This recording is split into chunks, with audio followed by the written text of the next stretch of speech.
Hey everybody, Daniel Ramsey here with MyOutDesk. I'm really excited because we have a special guest today. As you know, we help real estate professionals grow and scale businesses. In fact, if you hang out, we're going to give you a copy of our free book towards the end of this webinar. So I'm really excited because we have Jeremy Neuer. Am I saying that right? It's lawyer, but Neuer. No, it's Neuer. That's right. Okay, I got it right now. We've got Jeremy here today, and I'm excited because he's the Senior Vice President of CBRE. I'm in a deal with CBRE right now, Jeremy. I don't know if I told you that. Buying an office complex. So I'm excited about that. And we've got you here today to kind of add value and kind of love on our audience and talk about commercial real estate. So thanks for joining us today. What are you buying and where? We're all in the deal now. we're all in. Everybody's here. Yeah. Just an office, man. Just a small little office for our business. I'm excited because I'm doing an SBA loan. Rates are 3% right now. That's awesome. It's kind of crazy. Yeah. I love it. But man, thanks for being here today. My pleasure. My pleasure. Let's start with a little bit about your story. Talk to us about who you are, what you do, and how you got started in this business. Sure. So I got started, as my daughter likes to say, when the dinosaurs roamed the land. She's 8. She thinks that I'm really, really old. Yep. Dinosaurs did not quite roam the land in 1998. But I will say that I've been in the business so long that when I joined the now defunct Grubb & Ellis in November of 1998. I had to bring my own computer from home. Nice. They did not supply everybody with computers. So it was not standard issue. I had my own, brought my own desktop computer from home. And so I've been, I came from the restaurant business. My father's been a commercial real estate attorney for over 40 years. And when I decided that I wanted to get out of the restaurant business, which my mother's side of the family was in, still is. He said, why don't you meet with my friend, Joe Romano? Joe Romano was running Grubb & Ellis in New Jersey at the time. And I said, no. And he said, why don't you just meet with him? You never know. And I met with him. An hour later, he offered me a job and I took it. The only caveat was that I had to shave at the time. And so now beards are in, but back then, it wasn't quite as acceptable as it is now. So I joined Grubb & Ellis in November of 1998. My initial focus was retail leasing. I figured out pretty quickly, really within like 9 months, that retail leasing wasn't for me. I moved over into the office leasing side of the business, where I stayed until about 3 years ago when I made a shift. Some say it was a midlife crisis. I like to say that the crisis occurred before then, but I moved over into the capital markets, institutional property sales side of the business. So we focus on sales of really office, retail, multifamily, and some industrial call it over $20 million. My team works the suburban tri-state area. I specialize and focus on New Jersey. Which is where I've lived all my life. So that's the background. I have 3 crazy kids. That's the background. You got it. That's awesome. That's awesome. And your dad being a real estate attorney, you kind of grew up in the industry. You learned. Yeah. I mean, there's somebody that I'm doing a deal with now who was at my bar mitzvah, which was in 1997. Excuse me, 1987. Geez. 1987. So, I grew up in and around the business. My father was always kind of going to a planning board meeting or a zoning board meeting, and now he actually sits on the zoning board in the town I grew up in West Orange. But it was always kind of there in the background. It wasn't anything that I used to always go to work with my grandparents and go to work down the shore with in the restaurants, and the restaurants was where I thought I was going to end up. And you never. What do they say? Man plans and God laughs. Like, this is not how I planned it out, but I couldn't have planned it any better. This is, I love the business, and I love the business. I think it's great. It's afforded me a lot of fun. So walk us through commercial. We're interviewing you because you've had massive success in your career, and it's. I can tell because when we were kind of doing our pre-interview, I was asking you, "Hey, what could we do for you in this? And you're like, hey man, I'm just here for you guys. I'm here for your audience. And that's servant leadership, which I really appreciate and love. And I think it's positive the way you've had so much success. So what advice would you give other commercial people to have a 20-year career? And what would you tell them? Here's the thing. At the end of the day, this is like a little dirty secret, right? Everybody thinks that they're so, and I promise you I wasn't going to curse, so I won't, but everybody thinks they're so important, right? We're service providers. We provide a service to our client, whether you're selling a building for somebody or whether you're on the leasing side of the business and you're trying to help a landlord fill his building, you're trying to help a tenant find space. Doesn't matter how big or how small it is. We provide a service, okay? And if you don't provide that service in a way that makes the client happy, they're just going to find somebody else, okay? So when I was on the leasing side of the business, like I said, I did that for about 18 years. My joke was, I'm like Burger King, okay? I do it your way, okay? I can tell you how I think it should be done, and I can guide you how to get there. But at the end of the day, I'm not writing the checks to pay the rent. I'm not writing the checks to pay the mortgage. So I'm here to give you thoughtful advice. And frankly, there were times when somebody said, look, we just want you to do it this way. We don't care about your advice. And I said, okay, well, if you don't want my advice, I'll go out and do it the way you want me to do it. Right. But my job, I felt, was to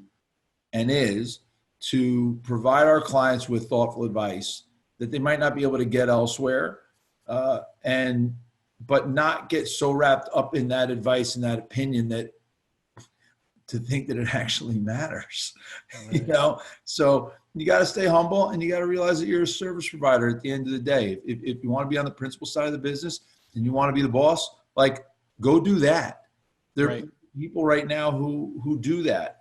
To me, I kind of feel like I know my station in life. And if you want to have listen, you use the word massive. I've had a wildly successful career to date. I think I got a long way to go. I did not mention that I was divorced. So divorced and 3 kids means I have a lot of overhead, means I got to make a lot of money. So I got to work for a long time. And, that humble nature serves me well. Doesn't serve everybody well, but it serves me well. That's cool. What is one of the things I was going to ask you is I've noticed your client list. You've had some really big clients being in the capital markets and kind of focusing. How do you onboard somebody like an ADP or one of these larger firms who is interested in purchasing property, like that expectation setting and, that initial meeting? How do you have those conversations really to drive success? You bring up ADP, and I'm going to go back to the last question that you asked, and I'll with a little bit of a story. So ADP, they were a client when I was on the leasing side of the business, and the first deal I did with ADP was 8 years after I first met with them. So if you want to be successful in this business, you have to have a lot of tenacity and a lot of patience. Just because you call somebody today doesn't mean they're going to hire you today. It doesn't mean they give you a deal. Good friend of my father's, Rick Lackey, told me when I first got in the business, if you're not prepared to call somebody 10 times, don't bother calling them once, because you're not going to get what you want on the first phone call. So, going back to your more recent question, onboarding somebody and working with a new client. Look, I really believe in partnerships and working with somebody who, when your interests are fully aligned, okay, it's like being married, okay. I like to tell people, I don't want to date you. I want to be married. I want our interests to be fully aligned. So let's sit down. Let's get together. Let's, put the phones away for a little while and figure out how we get you to where you want to go. What is the best outcome for you? I once met with a client, and I said, they were talking to me about what they wanted and how they wanted it to look. And I could tell that they were really limited in how they wanted it to look. And I said, okay, let's stop a second. Here's a blank piece of paper. If forget that you were an occupant of this building today. Yeah. If I gave you the blank piece of paper and said, what would it look like if you had no preconceived notions about what your outcome would be? What would you want? And they started writing things down that had nothing to do with what we had talked about for the previous half hour. And I figured out that their goals were really a lot different than what they were expressing in the first half hour. So we really came to a realization that their goals were different than even what they thought they were. Right. So at the end of the day, in my job now on the capital market side, the goal is typically pretty much the same all the time. Go sell my building for the most amount of money that you possibly can in the quickest amount of time to the best possible buyer. Yep. So we do a lot of that, and so we know a lot of times what the goal is going in, but you always want to have checkpoints along the way. You always want to know that the client is feeling served and feeling happy with what you're doing, and that you're still progressing to where they want you to take them. You know, we're kind of like a conduit. We run a process. Okay. You know, we have to get them from, A to Z, but we want to make sure that we're running down the right path. That's so right. It's all about communication. It really is. At the end of the day, it all comes down to how you communicate with people. You tell them what you're doing, or do you ask them what you're doing? You check in with them and say, hey, I'm thinking about doing it this way. Early in my career, I used to be able to, I say, look, we're going to start here and we're going to end up here. So why don't you just help me skip all this stuff and we're going to get to. So can I just focus here? And people didn't like it. Right. They didn't like being told what was going to happen. Even though you knew what was going to happen. Listen, I was really smart. Okay. I was really smart. I was really good at my job. But at the end of the day, didn't matter. People don't. One of our biggest clients for a long time, he said to me at the very beginning of our relationship, he said, look, you need to run a bulletproof process for us. If you run a bulletproof process, the outcome is academic, okay? It doesn't matter what the outcome is, okay? But if your process is shoddy, everybody's going to poke holes in what the outcome is. Right. And so you could have the best outcome in the world, but if you have a bad process, you got lucky. Right. You could have the best process in the world, and if you get to a bad outcome, well, there was some bad luck along the way. Right. Okay. And we can hire you again because your process was good. But if your process was bad and your outcome is bad, it's the last time we can ever work together. You know what's interesting is I just had a realization. I think a lot of, especially commercial guys, if they focus on the outcome and the outcome is what everybody agreed to, they kind of ignore the process. They ignore the bulletproof process because they're like, look, I got it done. And they do it through sheer will and a little bit of talent and the ability to juggle. But the guys who figure out that process, like you'd said, and hit the outcome every time, I think those are the ones that are more success's. Wouldn't you say that that's kind of the case? Listen, I don't think that there's a hard and fast rule in our business as to who's successful and who's not. I think that sometimes there's a lot of luck, but I'll tell you that over the course of a 20, 30, 40-year career, I don't know that there's anybody that relies on repeat business that has a bad process. Okay. You could be, so it's funny, right? Sometimes we get rewarded for doing a bad job in this business. We're commission-based salespeople, commission-based, leasing people. Yeah. And maybe you did a bad job. Maybe maybe the client didn't know any better. Okay. You still got paid your commission. Okay. Right. But it tends to all come out in the wash. So those repeat clients, you don't get repeat clients if you have a bad process, unless you're the most engaging person in the world. Right. And they love hanging out with you, and they don't really care about the process. So there's something for everybody, but we pride ourselves not only on the two teams that I've been associated with for the last call it 18 years of my career. Yeah. But on the company level, CBRE as a company, we focus on those repeat clients. We pride ourselves on the fact that the best companies in the world come to us time and time again and trust us to run a great process. Right. And they trust us to deliver great outcomes for them. And so it all stems back to running that great process.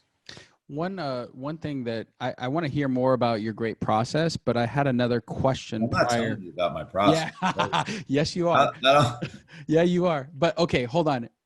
You'd mentioned phone calls, and I'm curious about your daily rituals to like stay hyper engaged and focused. I know I can tell, that you probably have a ritual in terms of contacts and like what you do.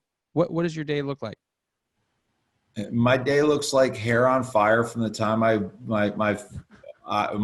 left eye opens. My right eye opens first, then my left eye. Once my left eye's open, I'm reading emails.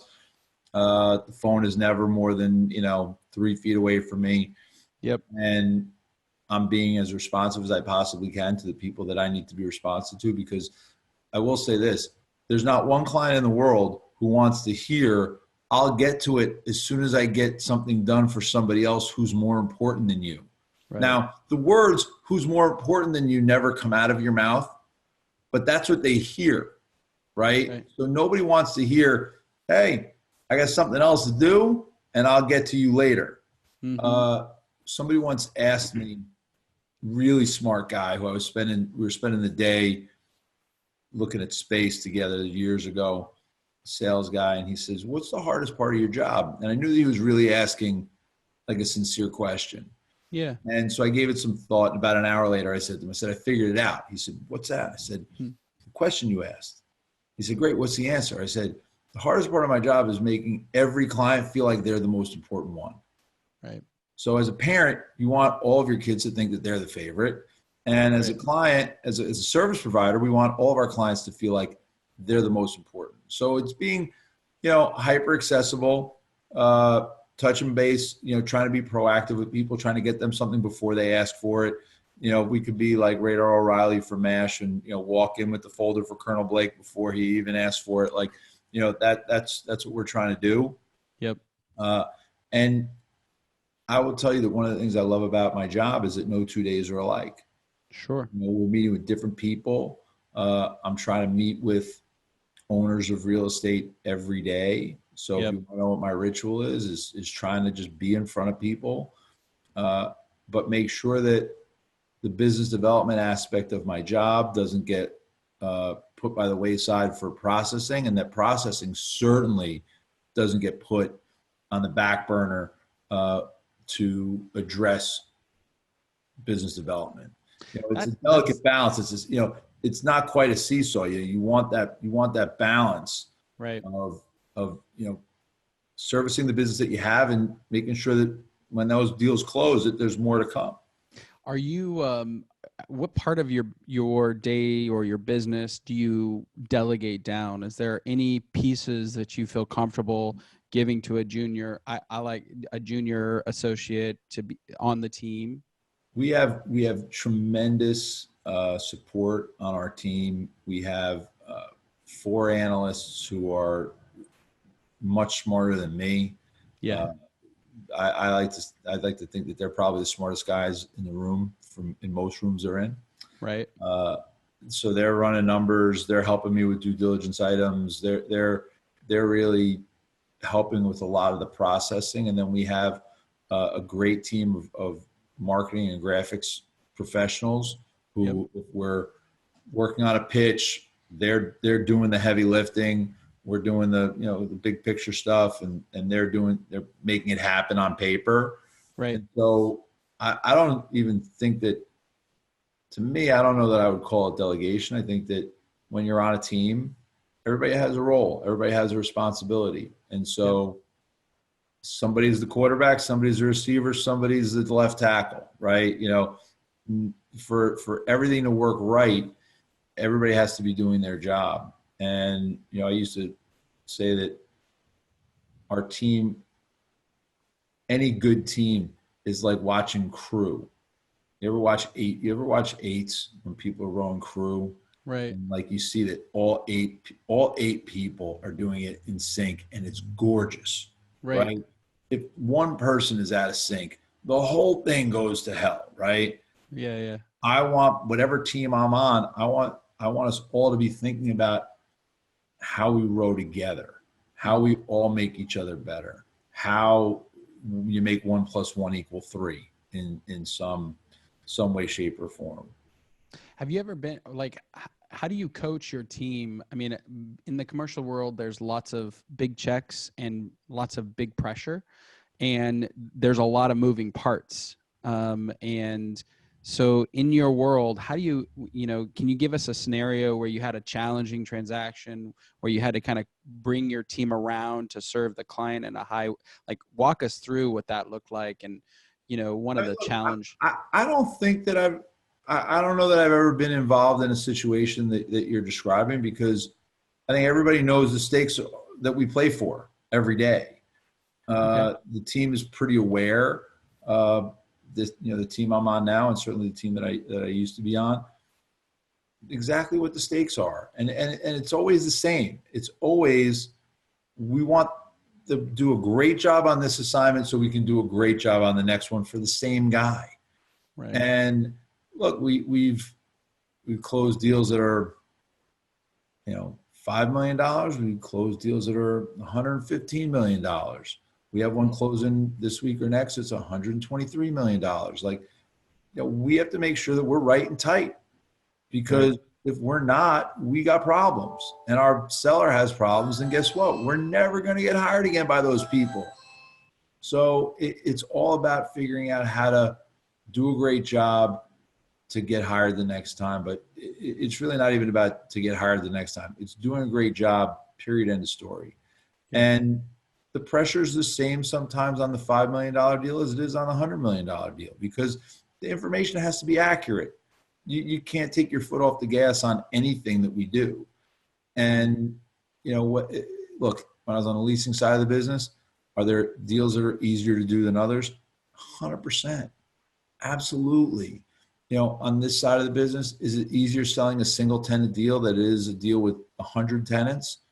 Yeah, we have a deal right now that we're selling that has 100 tenants.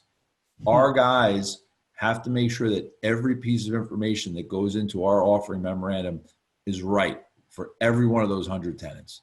It's not easy, but we do it, and our guys are awesome. They're really, like, I can't stress enough just how great our guys are. I mean, that to me, I put our team up against anybody. I love it. When you're doing $100 million transaction, what are some of the challenges in that kind of a deal? It's got to be different than a $5 million deal. Something. Well, look, your buyer pool is smaller.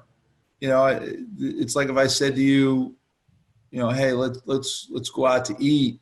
And if I say, let's go to Five Guys, you're like, yeah, I got $15 in my pocket. But if I say, let's go to Per Se in New York, and, it's $300 a head, maybe I have a harder time finding somebody to go with me. Not that I want to go to Per Se. It's not my thing, but it is for other people.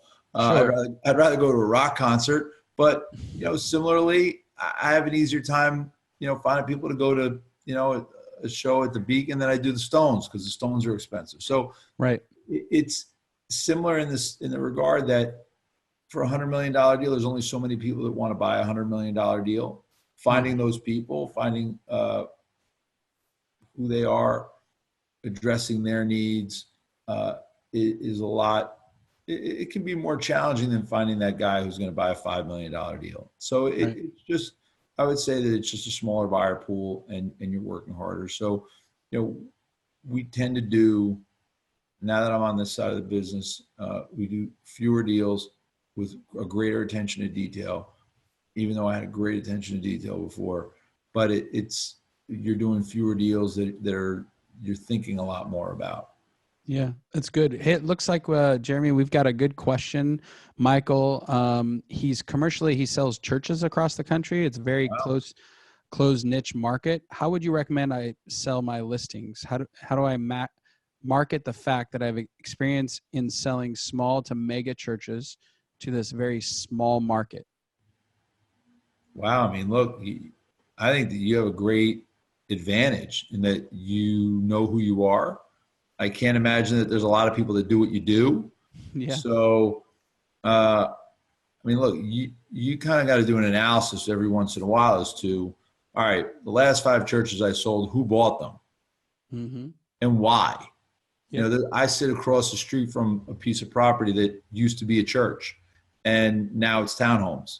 So what is the highest and best use of that land, of that, you know, let's look at it, not just, you know, we're not going to find another congregation. Maybe, you know, why did this one fail? Why is it being sold? So is there a way to, I would constantly be constantly analyzing and say, okay, if this one sold to this kind of buyer, let me find more people that look like that. Right. You know who your audience is because you're selling churches, right? It's not like, it's pretty easy. You know, there's another church, there's another opportunity for you, but who's the buyer? Would be, to me, a harder part of that equation. So I think that it's great that you kind of have a niche, but look inward and figure out where you've been successful before and, you know, try to recreate it. I think it's kind of cool, the opportunity he has, because, you know, the niches are where the riches are. You know, everybody talks about that, and I think you're onto something. I would wonder how you could find a database of people who buy and sell churches and who are the churches that are aggressively growing versus. I mean, that, listen, you know, any purchase is a matter of public record, so it should be easy enough to find. It's just a matter of, you know, slicing through the data and finding someone who maybe you need a, you know, an intern for the summer Yep. who knows what they're doing, who wants to get into real estate and who can generate some lists for you, and then get another intern next semester who can generate more lists for you. I mean, it's a Yep. matter of, you know, just asking for the right pieces of information. Everything is about information. Well, and CoStar, you can actually, there's a subcategory in there that says church, so you can search on a national database, No find idea. out, yeah, find out who the real estate professionals were that were involved in the transaction, as well as who the sellers and buyers were. So you could build a national database on just on those two things. Michael, I hope we got your questions. Um, Great team. Yeah, Michael's involved, man. I love it. Quick question, Jeremy. What over the 30-ish years that you've been in the business, 20, what 20, 20, relax. 20 21 years. I'm not 30. Come on. going on 30? That's what I would say if I were you. So, how do you consistently stay up on market trends? Like, what are you doing to educate and learn and, you know, kind of grow yourself as a commercial real estate professional? Look, I, when I first got into the business, there was a guy who I worked for who was a monster broker. And in under 10 years, he was out of business Wow. because he didn't stay up to date on his contacts. He kind of had his people, and when his people retired, he was retired, so to speak. Right. So for me, I'm voracious about social media in some ways. I'm not always posting content, but I'm trying to read what's coming next. Yep. I'm very involved in the CRE tech space. So what I don't ever want to have happen is I don't want to ever walk into one of my clients' offices and have them tell me, "Oh, you know, your competitor was just in here and he told me about this great tech that you don't know anything about." Right. To me, that is game over, right? That Right. guy's adding something that I don't even know about. Forget it. So there's so much information readily available at our fingertips. You know, just, you know, look at the phone every, you know, in the morning, at night, in traffic, not in traffic, but in different ways. And so I think it's easy to stay up on what's next and what's coming. And so I mean, I'm a subscriber to the news funnel. So I get emails sent to me that have, you know, news that they think I want to see. I've subscribed to the CRETech email blasts. So I get all these email blasts and I go through them and I try to read headlines. And if there's something I think that's interesting, I click on it. But it's also being out there and talking to people and hearing what they're doing and looking, Gensler's a great source of information for me. The world's largest architecture firm. Those are good friends of ours and of mine. And they're on the leading edge of design. So if they're having an event, I go to a design event. Now I have something to trade. So I'm talking to somebody. I say, I just did this Gensler event. And they're like, oh yeah, what'd you learn there? I learned this. Well, have you got anything recently? Oh yeah, what did you hear? So it's a lot of trading. But I find that social media makes it pretty easy to stay up. I love it. Well, we're about to end. Before we do, I'd love to get your advice to commercial agents out there who would like to be in your position one day, like as they're growing their team, growing their influence, growing their, pocketbook. What advice would you give to our audience as we wrap up today? Look, just be yourself. It's so cliche, right? Just be yourself. There's only one of you. Early in my career, I had a boss that said, you probably shouldn't go to as many baseball games and concerts as you go to, spend more time working. He didn't know that I was going to baseball games and concerts with his clients. And it's my passion. Admitted, those are my passions, sports and concerts. Right. But I've luckily found a community that enjoys doing that stuff with me, and I'm happy to take them along. Be yourself. Don't be anybody else. Be genuine. Go read the book, The Go-Giver. To me, I've given out probably 25 or 30 copies of that book because I think that it just has a great message about how when you do for others, good things kind of come back to you. And opening yourself up to help and opening yourself up to taking advice and really sometimes doing things that there's nothing in it for you. So, look, I know that, 10 years down the road, if I call you and say, hey, remember that time I did that thing? Yeah. And you're like, oh yeah, I love you, man. You were great on that thing. What can I do for you? And I'll say, oh, you know what? You're like your brother. I'm in the middle of a deal with your brother. Can you just tell him I'm a good guy? Like, you'll do that for me. Sure. Right. So it's really, you never know what seeds that you plant are going to grow.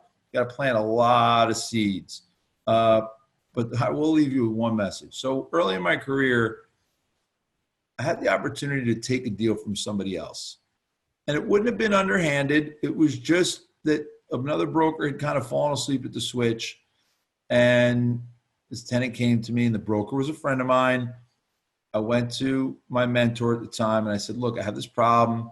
This guy's working with this broker who's a friend of mine, and what do you think I should do? And he says, well, look, if you're going to screw somebody in this business, you better make sure it's worth it, because everybody's going to know about it, and it's going to come back to you. Yep. So if it's a lot of money and you need it, go for it. And if it's not, if you do the right thing, it'll probably come back to you. I called my friend. I said, look, this guy called me, said he was working with you, but said he was kind of upset, was willing to work with me. And my friend really appreciated it. Yep. She ended up sending me 25% of the commission just because she felt like I had earned it. I didn't think I did. I ended up donating half of that money to charity because I felt like it was the right thing to do. Yeah. And at the end of the day, almost 20 years later, we're still friends. Whereas if I had taken that deal, I don't know that we are. So, I tell my son all the time, I try to tell my daughters, but I don't know how somehow it usually gets focused on my son. Just do the right thing. Do the right thing when no one's watching. It's not easy. It really isn't easy at times. But if you do the right thing when no one's watching, that's where the magic is. Well, and it sounds like you have a long-term view of your career and life versus a short-term thing. Listen, there's no one deal that's going to make your career. I joke around all the time. There was a deal that I did in 2005. My joke is that deal paid for my wedding. and I'm still waiting to find the deal that's going to pay for my divorce. But at the end of the day, that was not the first and only deal we did with that client. Right. That was not the first and only deal we did that year.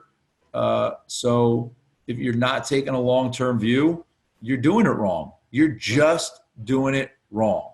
Go do something else where you can, have more of a quick hit mentality. This is, there's a junior guy who I love. He works for one of my competitors. He was with us for a little while. I really wanted him to join our team. We didn't have a spot for him. He said to me today that he was moving from one side of the business to the other, into leasing.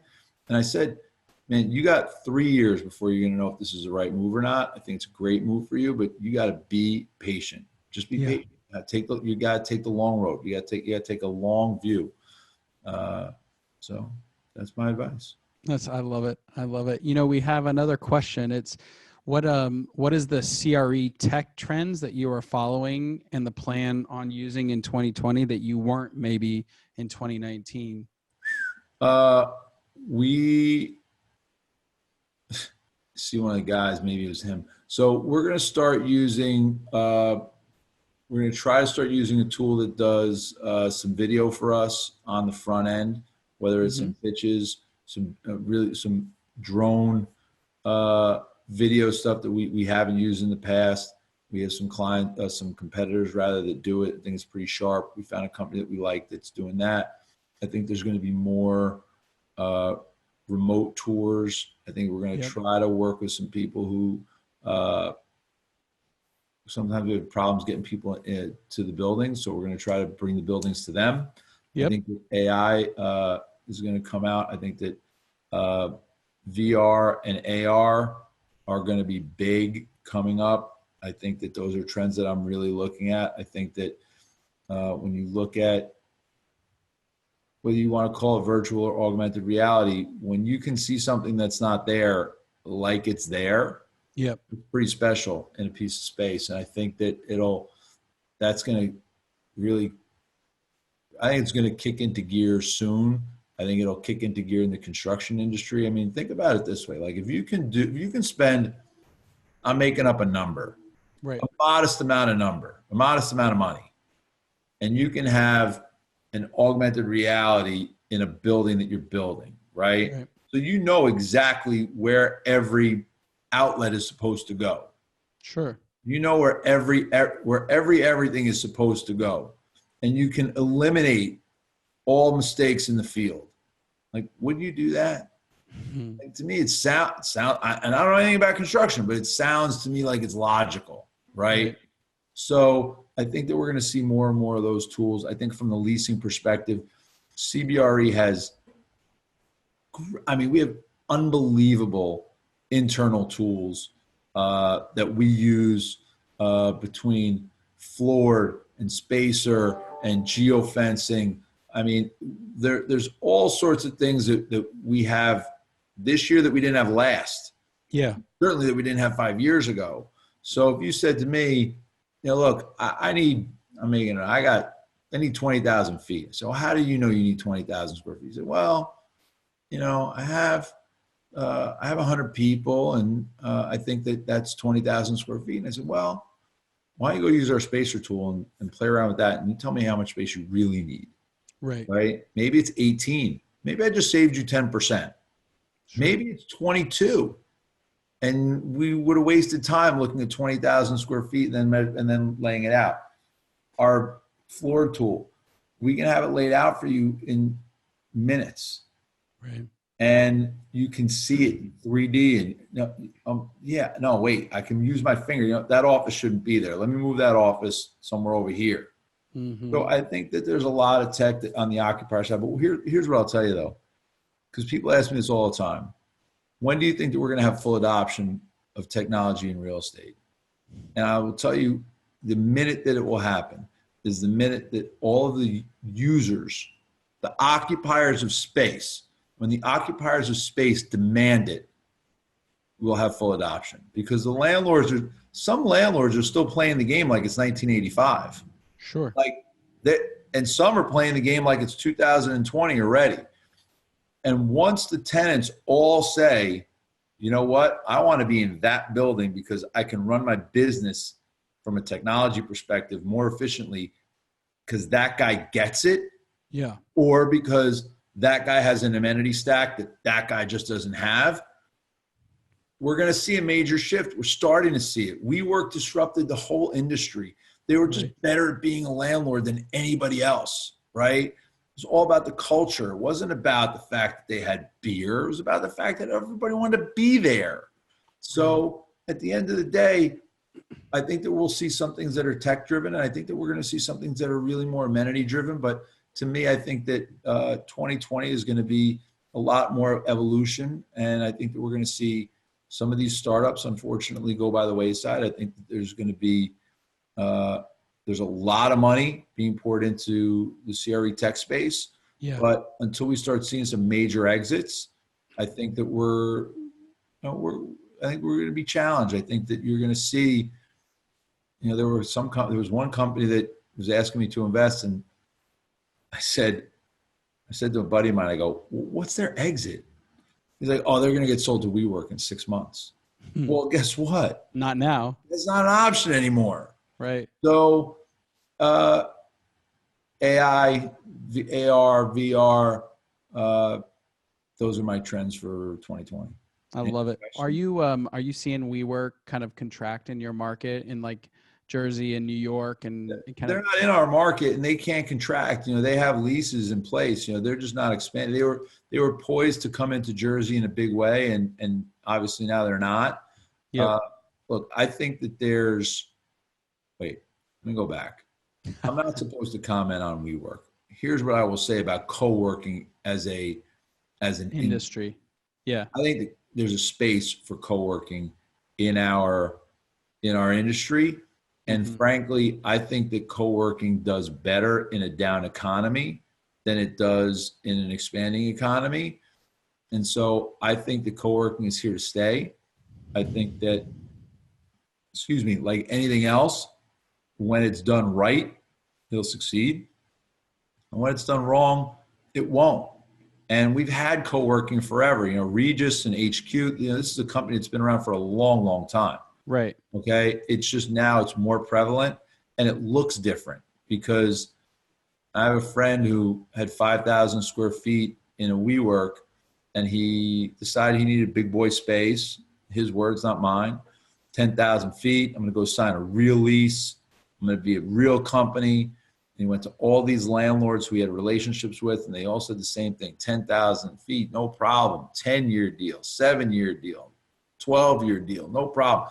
Went back to WeWork, said, look, I need 10,000 feet. What can you do for me? WeWork said, oh, if you want 10,000 feet, no problem. You have to commit long term. So what's long term? 11 months. Oh, really? Well, when can I move in? I don't know. Monday? We've got 10,000 square feet, 2 blocks from where you are right now. Just pick up and move. Go in on Monday. You'll be fine. Yeah. Like that's a game changer, right? So that there's a space for that here because somebody else manages that 10,000. It's built. Somebody's managing that process that takes away the pain from a tenant of signing a lease when they don't know what their long-term prognosis is for space. The punchline is 10 months into his 11-month lease, he needed 15,000 square feet. So if he had signed a 10-year deal, he would have been subleasing that space, trying to get the landlord because you're boxed in at that point. So he knew he was smart enough to stay. And by the way, it costs more per month. Not going to say that it doesn't, right? Yep. But it was better for his business. So co-working is here to stay. I love it. Well, Jeremy, we've had a great conversation. I really appreciate your time today. What one thing? Go ahead. One thing? Yeah. What one thing do you want to leave the audience with? Have fun, man. Life's too short. Have some fun. And there we go. Go to a concert, whatever lights you on fire. If it's not lighting you on fire, go find something else to do. Be happy. All right, brother.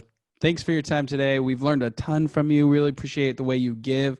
I also love Go Giver. I think it's one of our favorite books here at our company. We give it to our new salespeople every time they start. Oh, awesome. And if you need a book, this is it, scaling your business. So I want to give it away to our audience real quick. We just finished this. We're giving it away free. You can get it on Amazon or Kindle. And all you need to do right now is text the letter SVP to 31996, and you can get a copy of it, put it right on your Kindle or your device, and check it out. It will be a bestseller. It's in pre-launch right now, but December 23rd is our launch date. So I'm getting excited about that. And Jeremy, again, I just want to thank you for being here today and loving on our people. Good luck with the book. That's awesome. Thanks so much for having me. Appreciate it. All right, guys, have a great day. And if you need help in your business, visit MyOutDesk.com. We help people just like you, real estate people, get talent today. Appreciate all your time, and thanks for joining us today.